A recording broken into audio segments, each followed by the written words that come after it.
Всем привет! Это видео будет полезно автовладельцам из Украины, которые сейчас находятся в Польше. Если сейчас вы находитесь в Польше, у вас есть автомобиль на украинских номерах, и вы в ближайшее время не собираетесь возвращаться в Украину, будете строить свое будущее в Польше, и вы хотите этот автомобиль растаможить здесь, посмотрите, пожалуйста, это видео, потому что информации в YouTube, в интернете об этом очень-очень мало, и, можно сказать, практически нет. Сразу хочу попросить прощения за свой голос, потому что я и Ксюша, мы заболели, поэтому что я могу в процессе видео немножко кашлять, что на фоне будет Ксюшин кашель. Сразу прошу за это прощения, просто я хочу уже побыстрее выпустить это видео, так как считаю, что эта информация очень полезная и актуальная на данный момент. Я записываю это видео в середине января 2024 года, и на данный момент никакой новой информации по поводу того, сколько автомобилей на украинских номерах могут легально находиться еще в Польше. Никакой новой информации нет. Указано, что автомобили с украинской регистрацией могут находиться в Польше до 31 декабря 2023 года. На данный момент ничего не продлили, никакой новой информации нет. Но недавно мои знакомые растаможили автомобиль на украинских номерах здесь, в Польше. То есть они поменяли украинские номера на польские. В первую очередь давайте быстренько поговорим про то, что если у вас есть автомобиль с украинскими номерами, вы здесь решаете оставаться уже в Польше, что можно сделать с автомобилем. У всех, кого не спрашиваешь, говорят, проще всего вернуться в Украину, продать его и здесь уже в Польше купить новый автомобиль. Но если, к примеру, вы хотите, чтобы именно этот автомобиль остался у вас, или вы не хотите ехать в Украину, у вас нет возможности такой, как это можно сделать здесь в Польше? Ну, когда слышишь растаможить автомобиль, представляются какие-то колоссальные суммы. Если растамаживать по обычной программе с уплатами всех акцизов, всех пошлин и так далее, это получится где-то около 40% от стоимости автомобиля. Но это очень много. В таком случае действительно его лучше продать и купить уже здесь новый. Но есть специальная программа, которая называется имущество переселенца. На эту программу могут претендовать люди как с Украины, так и из других стран СНГ. Но сейчас мы говорим конкретный кейс моих знакомых, которые растамаживали, они из Украины. Что самое интересное, что не нужно уплачивать все эти акцизы и пошлины.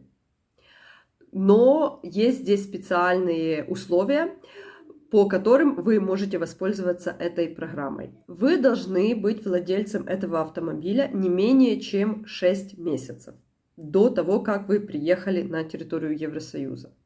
До того, как вы сюда приехали, вы должны не менее 12 месяцев проживать на той территории, мы сейчас говорим конкретно про Украину, не менее года нужно было проживать на территории Украины перед тем, как вы приехали в Польшу.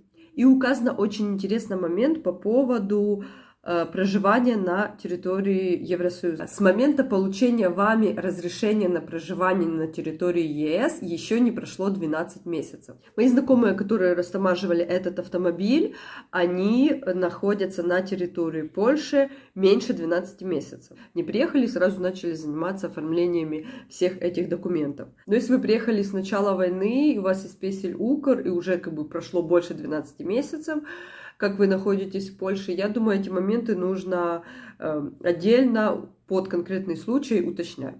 Давайте быстро пройдемся по пунктам. Как доказать, что вы являетесь владельцем автомобиля не менее 6 месяцев? Тут все просто, вы прикладываете или договор купли-продажи, или какие-то другие документы, которые подтверждают, что вы владеете этим автомобилем больше, чем полгода.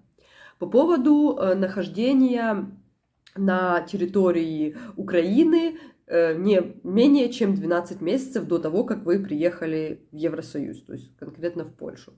Здесь мои знакомые собирали очень-очень много документов, таких как выписки с банка об уплате различных услуг, например, коммунальных услуг, чеки, тоже вытягивались с Приват24, с Монобанка, чеки о том, что они, например, рассчитывались где-то в магазине, покупали что-то там в кафе, заправляли машину на заправках, где четко прописано, что там такой-то магазин, оплата там за такие-то товары, видно, что это все на территории Украины.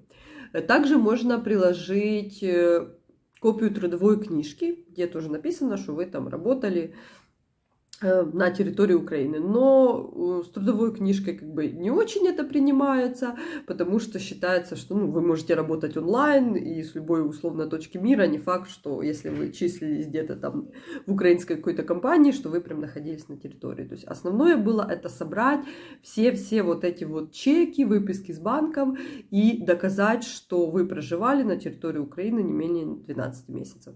Еще также прикладывали, понятное дело, копию паспорта, песель, договор аренды жилья, карта побыту или детисия, если уже есть, технический паспорт, страховка на автомобиль. Все документы, касаемые человека, касаемые автомобиля и касаемые его проживания на территории Украины и здесь уже на территории Польши. Как эта вся процедура растаможки происходит? Мои знакомые пользовались услугами компании. То есть они, когда захотели растаможить автомобиль, они стали обзванивать разные юридические компании. Позвонив в несколько польских компаний, они сказали, что мы таким не занимаемся. То есть польские юристы этим заниматься не хотят, потому что дело достаточно такое тяжелое, нужно собрать много документов, все это подать. Поляки этим заниматься не хотят, им это условно не надо. А мои знакомые обратились в компанию, в которой работают наши украинские ребята, и они именно этим занимаются. И говорят, что действительно в Польше таких компаний очень мало, буквально там пару штук на всю Польшу, потому что, достаточно такое трудоемкое дело растаможить автомобиль. Как это все происходило? Собрали весь пакет документов, направили. На все украинские документы нужен был перевод, где-то присяжный перевод, где-то неприсяжный.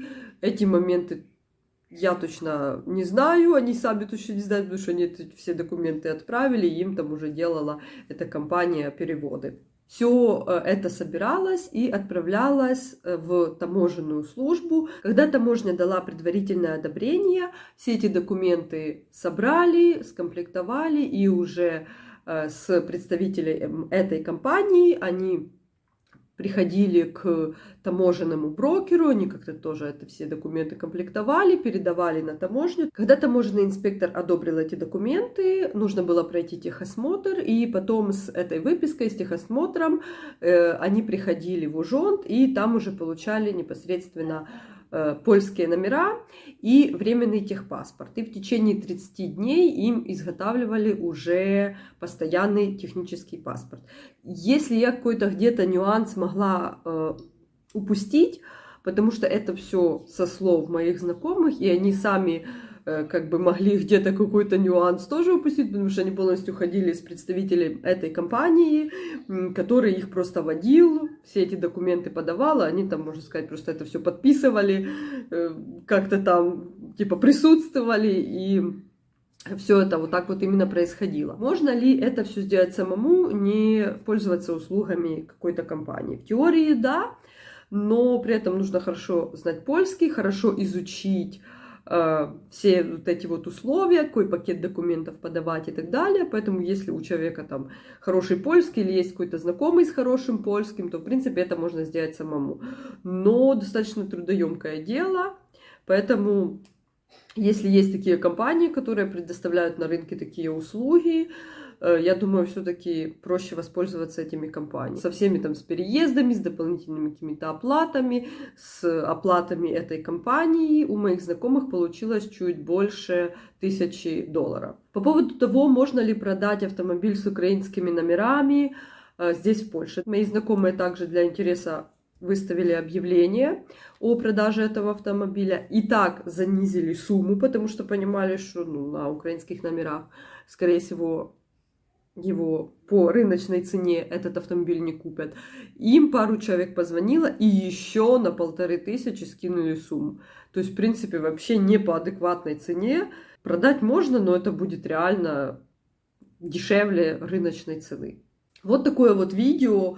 Я надеюсь, оно будет очень полезное, потому что этой информации реально в Ютубе практически нет, в интернете тоже очень-очень мало. Ставьте, пожалуйста, лайк, поделитесь со своими знакомыми, потому что очень много людей, которые вообще про это не знают и не знают, что им делать, со своим автомобилем. Я надеюсь, видео было очень полезное, вам понравилось. И, собственно, всех с Новым годом!